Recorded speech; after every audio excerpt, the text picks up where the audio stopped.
All right, so I'm going to explain co-creation in a way that kind of ties in with transmutation. And we could tie it in with everything else. That's the thing about this concept of manifestation, law of attraction, Hermeticism, is that it's based on universal principles. And so when you examine these universal principles, everything is going to tie in together. So when people think of, co-creation, it's not sort of as in, people think of only as in, it's sort of the sum of all the thoughts and energies come together to create a product. So if you have, I'll give kind of an analogy. If you have a hot wind, like a hot front and a cold front coming together, you're going to get some kind of storm. Like if you have the hot air coming in with the cold air, you're going to get a storm. If you mix the hot water with the cold water, you'll see little swirls in the water. Like, I don't know if you've ever done that. If you've, gone into a really cold pool and then you jump out of the pool and jump right into the hot tub.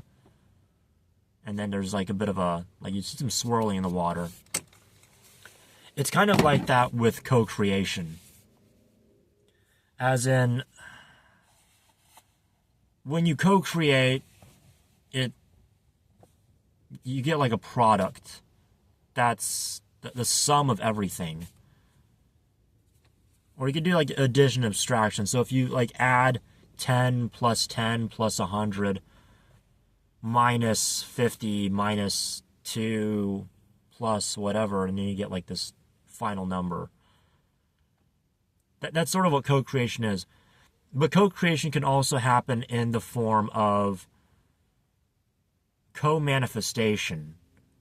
So if you want to manifest a certain person in your life, like you want to manifest, I don't know, a boyfriend or girlfriend, and you imagine this person being tall, beautiful, I don't know what, blue eyes, blonde hair, they have a certain job, a certain occupation, they have a certain personality, then likewise, a person that's just like that is going to manifest someone just like you. So you end up manifesting this reality together. Of course, there's like, the previous, where I had mentioned about having multiple manifestations or having multiple thought forms come together in one manifestation. And you can even see that with your own manifestations. I think I had mentioned about how if you have one positive thought, like you have this one positive thought form, or you do one positive affirmation once a day, but then the rest of the day you're just being negative and gloomy and depressed, well, you're probably not going to get very far, because those once daily positive affirmations are being outweighed by all the negative thought forms, all the negative belief systems. They're going to be overpowering it. And likewise, the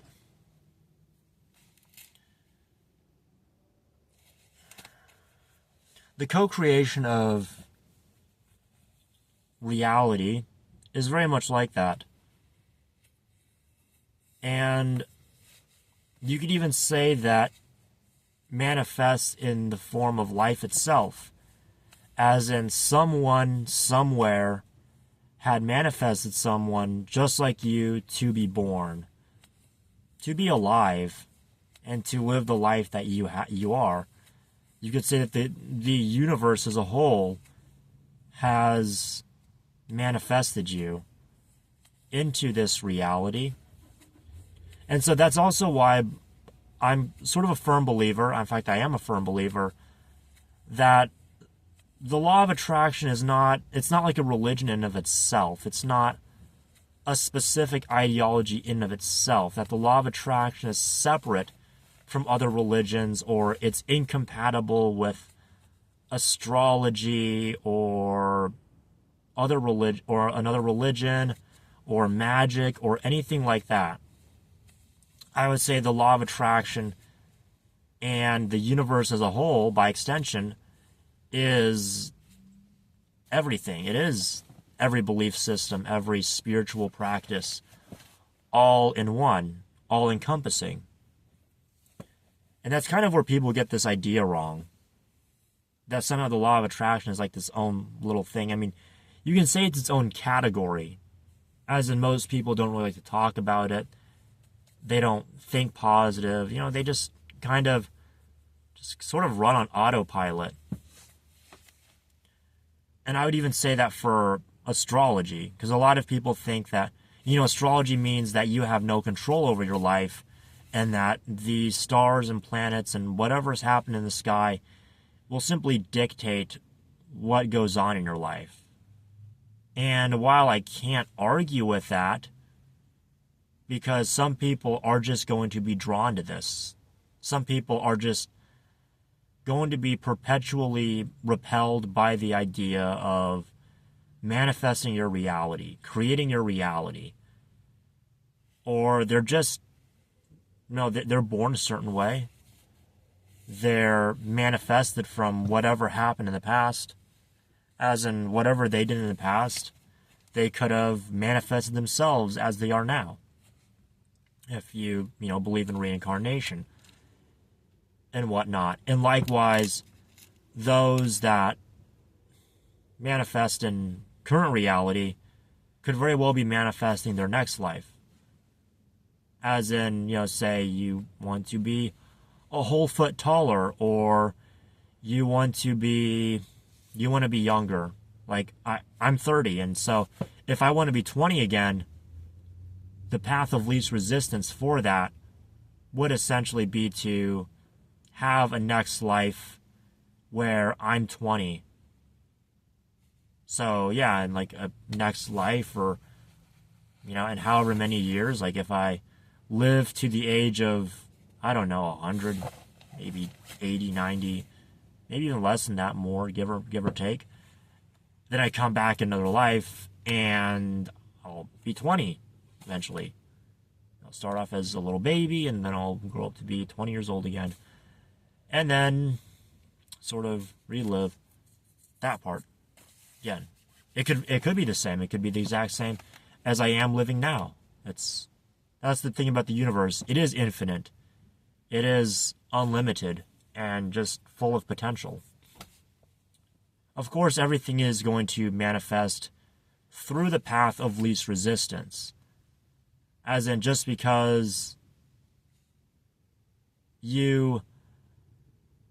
if you manifest $1 million, it's probably not going to just spontaneously appear in front of you. There's not going to be this big pile of money that just pops out, spontaneously appears in front of you, or there's like this orb of light or some kind of portal that it comes through.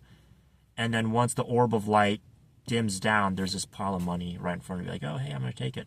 You could very well do that, but it's probably not going to happen, just because of there's not much paths for that to happen. And so that's kind of it. And that'll be it. Yeah.